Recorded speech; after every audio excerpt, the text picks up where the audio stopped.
drafted by the Seahawks in the 5th round on Saturday. Before the draft, he got a very special message from one of his biggest fans. Hi, Shaquem. It's Juliana. I loved watching you play football in college, and I can't wait to cheer you on in the NFL. Good luck. Bye. Awesome. That was Juliana Linton. Her and Shaq were both affected by amniotic band syndrome. And this is them together.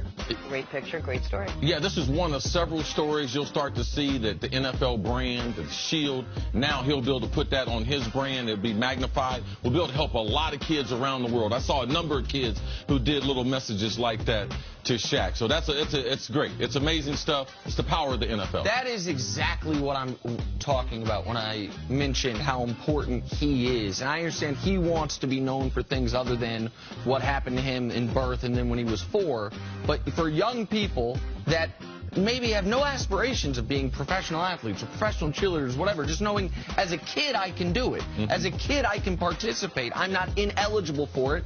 And that little girl doing, I don't know what that's called, like an air cartwheel or whatever it was, that was a hell of a thing to do for anybody. That's such a cool thing. These are just like legitimate, feel-good, awesome moments. Yep. I love it. All right, time now for some stories to start your morning. Last night, the Celtics were able to knock off the Sixers 117-101. It's the most points Philly's allowed in a playoff game this season. The Sixers were also ice cold, shooting just 5 of 26 on three-pointers. Nick, what happened to the Sixers in Game 1? Man, they missed a lot of open threes. They also didn't get the threes that they wanted from some of their best shooters. And defensively, the Celtics were able to pull Joel Embiid away from the rim, and they had their way with him. Where the Sixers had been super elite for the last 60 games, CC, was their defense. Second best in basketball. Their defense over the last 60 games, or maybe the best in basketball, didn't show up last night. I mean, that's why they lost. Over the last 2.5 months, they've never had 6 days off. That's what they had before this game. That's the #1 thing that happened to them, rest. When you're playing the type of basketball they were playing, they have won 20 out of 21 going into this contest. You have 6 days off. The energy, the pace of playoff basketball, you're not able to duplicate that in practice. That's what we saw in last night's game. All right, moving on to the NFL. The Buffalo Bills drafted Josh Allen out of Wyoming with the #7 overall pick, but that doesn't mean they're just going to hand him the starting job. Their GM says Allen will begin the season as their #3 quarterback. CC, will he stay there, and for how long? Well, I don't think he's going to stay there, but that's where he should start. When you have a depth chart, it's important that you get people before you start practices because he'll be working with certain units.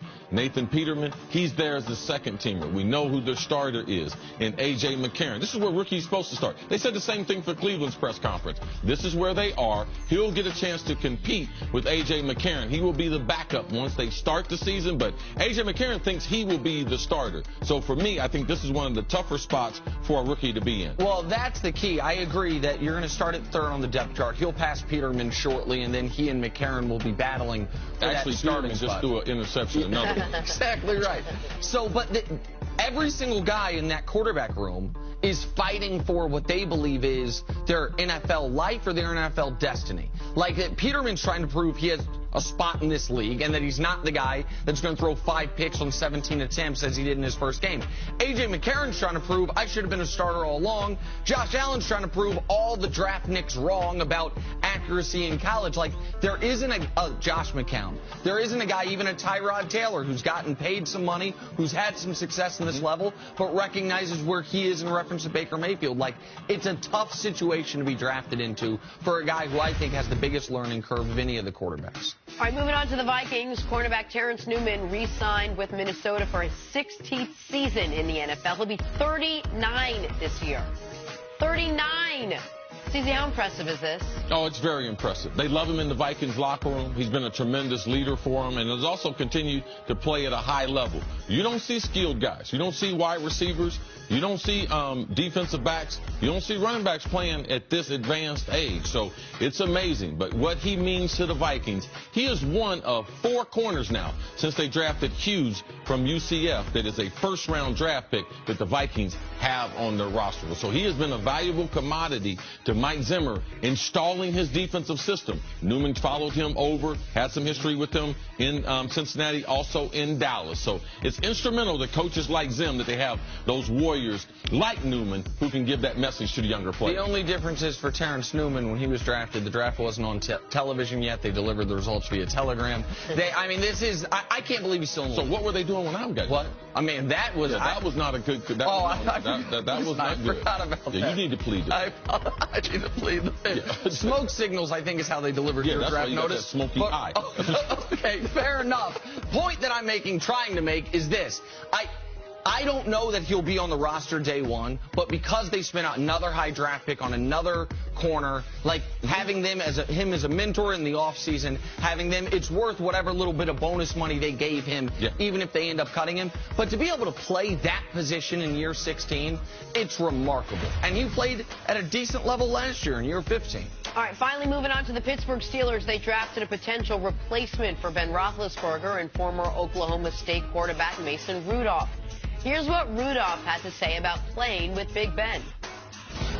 Well, I felt like whatever situation, whether it was, a team where I had to start day one, I could have done that, and I could have done it at a high level. But, obviously you're going to relish the opportunity to learn from somebody like that. It's not Ben's, job to teach me. It's my job to learn from, whatever resources I can, can gather information from. So, that's the way I'm going to approach it. I'm going to, work my butt off. That could be words that Mason Rudolph is saying to sort of indoctrinate himself into the Steelers locker room. Or the question is there a responsibility on the behalf of Ben Roethlisberger, CC, to mentor a young quarterback coming in? I just say as an NFL player, being a veteran, there's a certain amount of responsibility that we have in trying to teach the game in the way the organization has done things. There's a certain thing, how we're going to interact in the community, how we're going to treat our teammates in the locker room. All those things become very, very important. You don't have the great history of our league if guys don't mentor other guys. So, yes, in a certain sense, there is a tremendous responsibility that we as veteran players, and we owe to the guys who did it for us, to kind of teach us the way of being a professional athlete. Now, when you get in the meeting room, it depends on the player. It's up to that player what he's going to do. That's outside of his job description. Unless the organization has come to you and said, listen, this is a role that we expect you to play. Rudolph's got the right mentality, though. Because if you think that he is going to help you and that's his job to help you, then you're going to be in for a rude awakening. Most veterans are going to do limited as far as classroom study, especially early in a guy's career. You don't want to overwhelm them. You don't want to have too many voices talking to the younger players. So he's right.